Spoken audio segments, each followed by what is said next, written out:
Most people believe jealousy is proof of love. If someone doesn't get jealous, they must not care enough. But look closely at what jealousy actually feels like. The tightness in the chest, the constant suspicion, the quiet fear of being replaced. Does that feel like love, or does it feel like a prison? And in that prison, something strange happens. You become both the guard and the prisoner. Here at Stoic Lighthouse, we don't chase quick fixes or empty promises.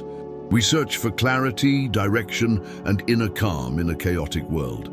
The Stoics examined human emotions with almost surgical precision, and when they looked at jealousy, they did not see devotion. They saw a mistake in judgment, a dangerous belief hidden beneath the surface, the belief that another human being can belong to you. But here's the deeper question. Did the Stoics never feel jealousy? Were they somehow immune to it, or did they simply understand something about the mind that most people never learn? Today, we're going to confront the green-eyed monster directly. Using the wisdom of Epictetus, Seneca, Marcus Aurelius, and modern psychology, we'll uncover the real root of jealousy and discover how trust is not built through control, but through inner strength. Number 1. The illusion of possession. At the deepest level, jealousy rarely begins with love. It begins with ownership.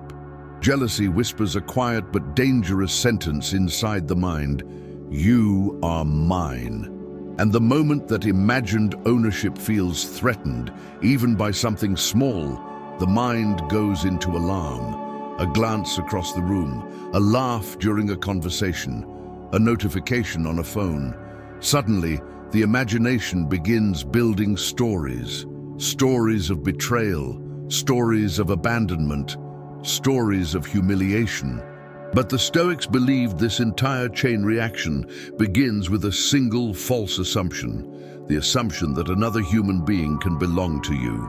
For a Stoic, this idea is not just unrealistic, it goes directly against the nature of reality. Every human being carries their own inner command center, what the Stoics called the hegemonikon, the faculty of choice. No one can own another person's will. No one can possess another person's mind. Trying to do so is like trying to own the wind. Epictetus understood this better than almost anyone. Before becoming a philosopher, he lived as a slave. He knew exactly what it meant to be treated as someone else's property. Because of that experience, he constantly warned his students about attachment to what is not truly theirs. Epictetus warned, "You may chain my leg, but not even Zeus himself can conquer my will." And in another powerful reflection, he offered advice that initially sounds harsh, but carries a deep form of freedom. Epictetus explained, "When you kiss your child or your wife, say to yourself that you are kissing a mortal. Then you will not be disturbed if they are taken from you." To modern ears, this can sound cold, almost heartless. But the Stoic intention was the opposite. The goal was not to love less. The goal was to love without illusion. To love while remembering that the person beside you is free, independent, and temporary, just like you. When love tries to turn freedom into ownership, something important begins to decay. The psychoanalyst and social philosopher Erich Fromm noticed the same pattern in modern relationships. In his famous work, To Have or To Be, he described two very different ways people approach love. Erich Fromm wrote, "If I truly love one person, I love all persons, I love the world, I love life." Fromm believed that many people confuse love with possession. They move from saying "I love you" to silently meaning "you belong to me." And that subtle shift changes everything. Because once love becomes ownership, fear immediately enters the relationship, fear of losing the property. The Stoic path points in a different direction. Instead of possession, it teaches appreciation. Your partner is not beside you because they are trapped. They are beside you because they choose to be. And that realization changes the emotional structure of the relationship.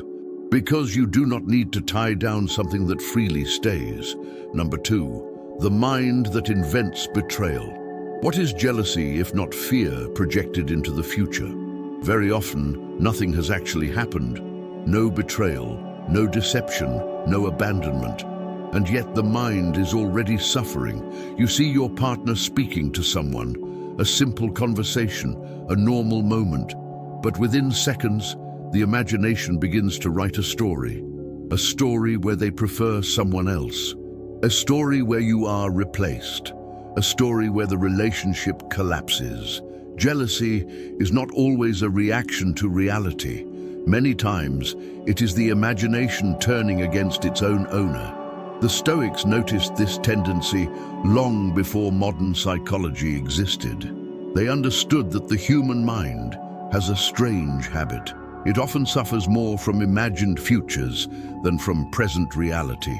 Seneca observed this clearly. Seneca warned, "We suffer more often in imagination than in reality." This is exactly what jealousy does. It drags your attention away from the present moment and throws it into a fictional future filled with fear. And while the mind is busy rehearsing a tragedy that may never happen, something important is lost. The present relationship, the conversation happening now, the connection happening now, the trust that could be growing right now.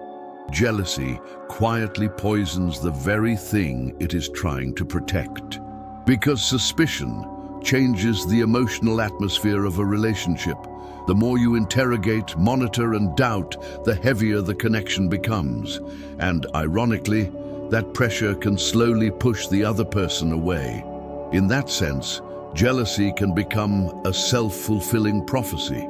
Fear creates tension. Tension creates distance.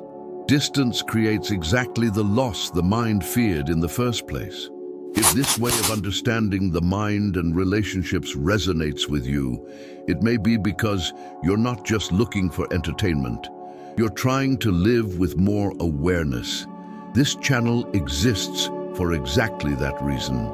The Stoic solution begins with a simple but powerful question.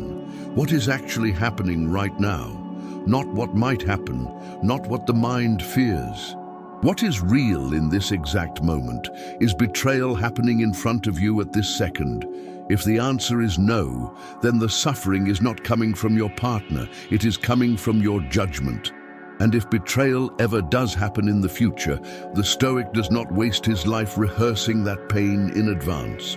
He faces reality when reality arrives. Seneca believed that courage is not the absence of loss, but the refusal to let fear of loss dominate your life. The fear of losing someone does not prevent the loss. It only prevents you from fully living while the relationship still exists. Number 3, why jealousy begins with self-doubt. At this point, we need to ask an uncomfortable question. If jealousy is not really about love, what is it about? Very often, the real source is not the partner. It is the voice inside your own mind.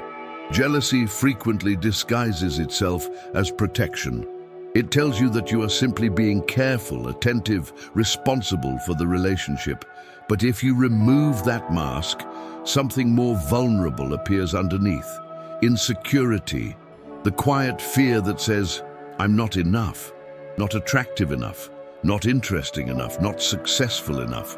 And if someone better appears, they will leave." When jealousy is driven by this fear, the relationship becomes a fragile mirror. Your sense of worth begins to depend on someone else's behavior. If they stay loyal, you feel valuable. If they betray you, suddenly your entire identity feels threatened. The Stoics believed this was a dangerous way to build a life, because anything that depends entirely on another person's choices will always remain unstable.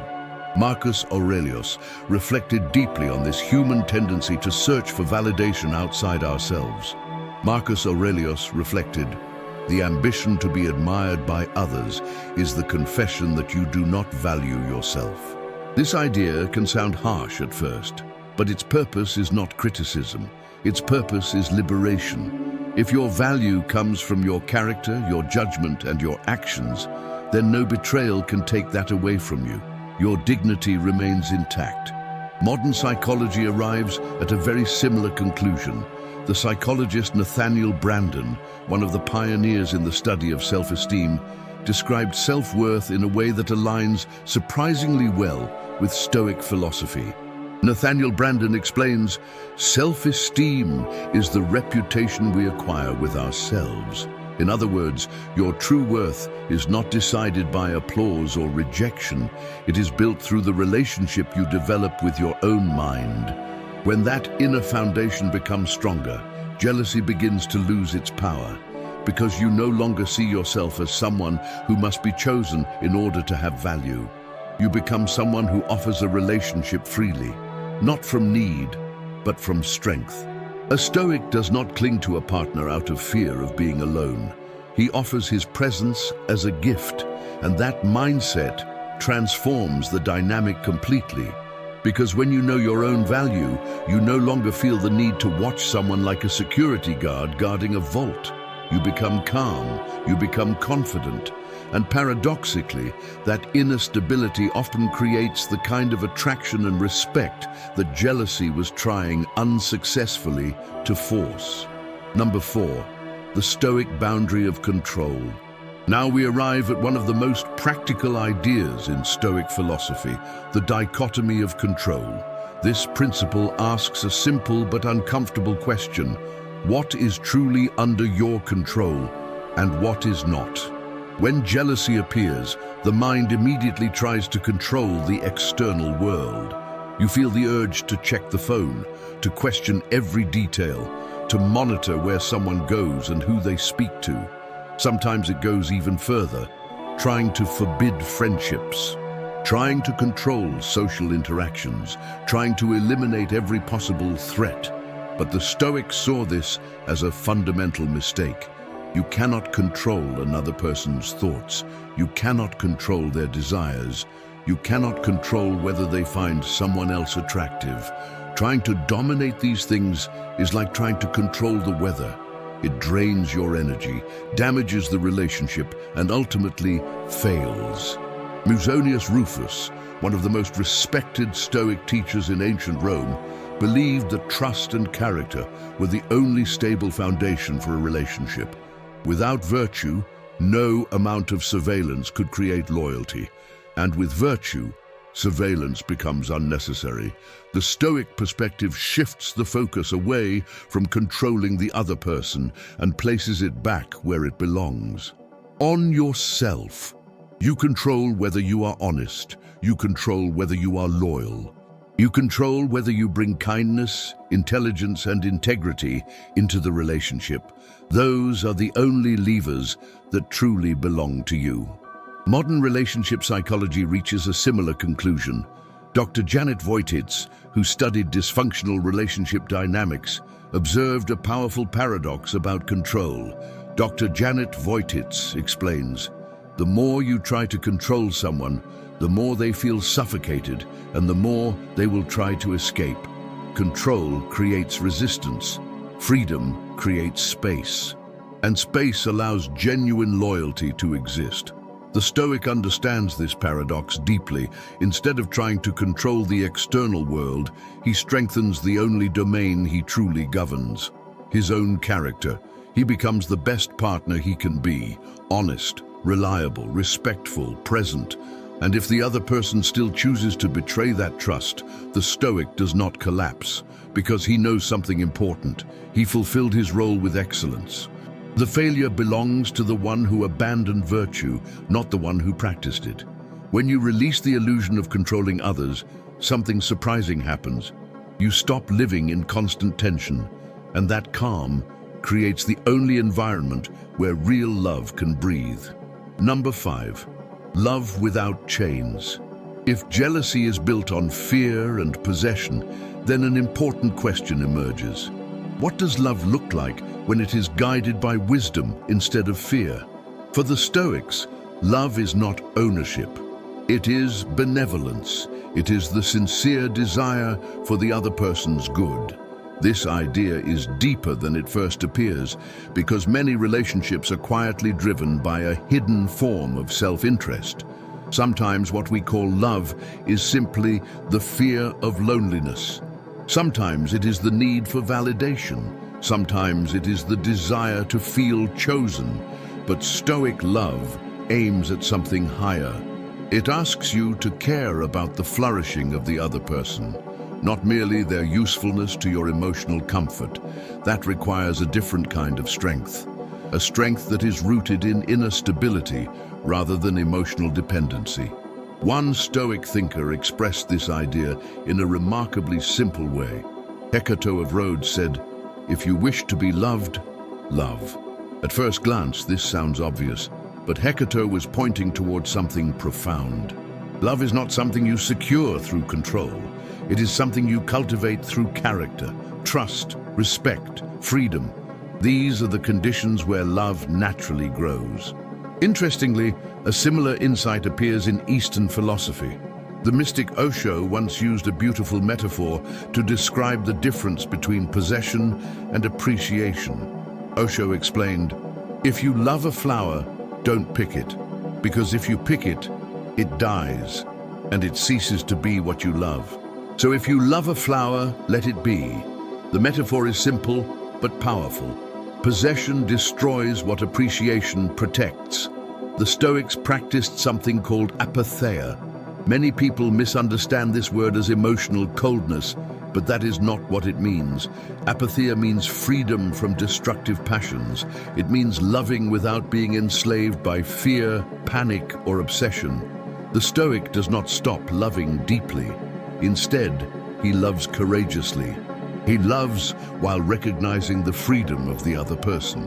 He does not lock the door. He leaves it open. And he understands something that jealousy can never understand. If someone stays because they are afraid to leave, that is not loyalty. But if someone stays when they are free to go, that is the most honest form of love that exists. Jealousy begins with a simple illusion. The illusion that love becomes stronger when it is guarded, controlled, and protected from every possible threat. But the Stoics saw something very different.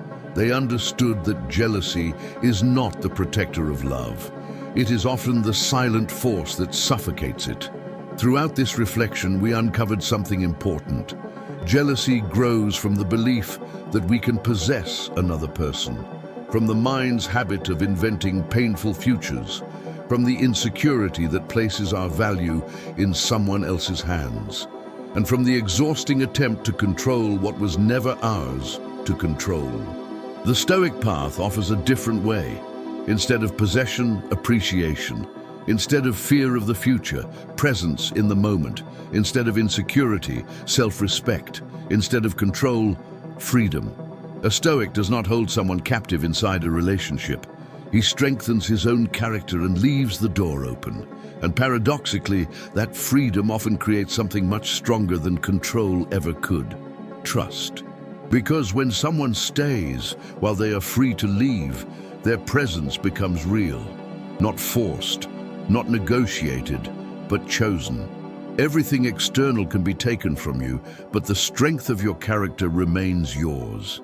If this reflection stayed with you, consider subscribing and continuing this journey with our community. Let Stoic Lighthouse guide you toward calm, clarity, and wisdom. And in the next video, we'll explore a philosophy that seems very different from Stoicism at first glance, yet reveals a surprisingly powerful lesson about strength, softness, and the wisdom of flowing like water. Remember this: the bird does not trust the branch it lands on, but its own wings. Until the next video.